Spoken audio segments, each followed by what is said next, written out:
நிரூபிக்கல அப்படின்னா 90 நிமிஷத்துல உங்களோட மரண தண்டனை வந்து நிறைவேற்றப்படும் அப்படின்னு சொல்லிருச்சு அந்த ஏஐ. இந்த டைமிங் ஓடாரமே அவன் சொல்றான், இதெல்லாம் நிப்பாட்டுங்க, நான் ஒன்னும் கொலையாளி கிடையாது அப்படி சொல்லிட்டு இருக்கான். இதை நிப்பாட்ட முடியாதுன்னு உங்களுக்கே தெரியும் ரேவன். இந்த சேர் வந்து லாக் பண்ணப்பட்டிருக்கு. கண்டிப்பா இந்த டைமிங் முடியும் போல 92%க்கு கீழே இருக்கணும். அதுக்கான சாட்சிகளை வந்து நீங்க வந்து தேட ஆரம்பிக்கலாம். காலையில இருந்து என்ன நடந்துச்சுங்கிறத அந்த ஏஐ வந்து பிரசன்ட் பண்ண ஆரம்பிக்குது. காலையில 8:51க்கு நீங்க ஆபீஸ்க்கு போயிருக்கீங்க. ஆனா ஆபீஸ்க்கு போயும் காரை விட்டு கீழே இறங்காம மறுபடியும் ரிட்டர்ன் ஆகி வீட்டுக்கு போயிருக்கீங்க அப்படின்னு அந்த ஃபுட்டேஜை காமிக்கிறாங்க. இவன் வீட்டுக்கு போய் கதவை தட்டிக்கிட்டு இருக்கான். அப்போ ஒய்ஃப் உள்ள இருந்து சொல்றா, நீ வந்து உள்ள வராத, எதுவா இருந்தாலும் லாயர் வச்சு என்கிட்ட பேசு, உன்கிட்ட பேசுறதுக்கு எனக்கு விருப்பமே இல்லை, நான் கதவை திறக்க மாட்டேன்னு சொல்லிட்டு இருக்கா. அந்நேரம் இவன் இருந்துட்டு, என்கிட்ட வந்து கீஸ் இருக்கு ட்ரக்ஸ்ல, அதை எடுத்துட்டு வந்து நான் ஓபன் பண்ணிடுவேன், நீயா திறந்துரு. அவன் அதுக்கப்புறம் அந்த கீஸ் எடுத்துட்டு வந்து வீட்டுக்குள்ள போயிருந்திருக்கான். 26 நிமிஷம் உங்களோட வீட்டுக்குள்ள உங்க ஒய்ஃபோட நீங்க இருந்திருக்கீங்க அப்படின்னு ஏஐ சொல்லுது. நீங்க வெளியே போனதுக்கு அப்புறம் உங்க பொண்ணு உள்ள வந்து பாத்திருக்கா, அம்மாவை யாரோ கத்தியால குத்தி இருக்காங்கன்னு சொல்லிட்டு போலீஸ்க்கு இன்ஃபார்ம் பண்ணிருக்கா. உங்க ஒய்ஃப குத்துனவனுக்கு வலது கை பழக்கம் இருந்திருக்கு,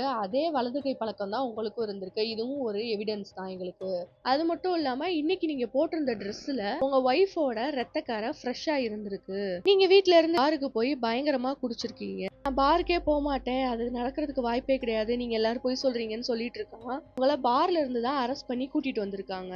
நான் பொய் சொல்றதுக்கு வாய்ப்பே கிடையாது அப்படி சொல்லிட்டு ஏதோ ஒரு வீடியோவை சர்ச் பண்ண ஆரம்பிக்குது. அங்க பார்ல என்ன நடந்துச்சுங்கிற ஃபுட்டேஜ் தான் சர்ச் பண்ணிருக்கு. காமிச்சா இவன் உண்மையிலே அங்க உட்காந்து குடிச்சிட்டு தான் இருந்திருக்கான். அங்க வந்து போலீஸ் ஆபீசர்லாம் அவங்கள வந்து அரெஸ்ட் பண்றோம்னு சொல்லும் போல அங்க இருக்கிற எல்லா போலீஸையும் அடிச்சிருந்திருக்கான். அவங்களை எல்லாரையும் அடிச்சு போட்டுட்டு அங்க இருந்து ஓடவும் ஆரம்பிச்சிருக்கான். அப்படி ஓடினவனை தான் தலையில அடிச்சு தூக்கிட்டு வந்து கோர்ட்ல உட்கார வச்சிருக்காங்க அப்படின்னு அந்த ஃபுட்டேஜ் எல்லாம் காமிக்குது.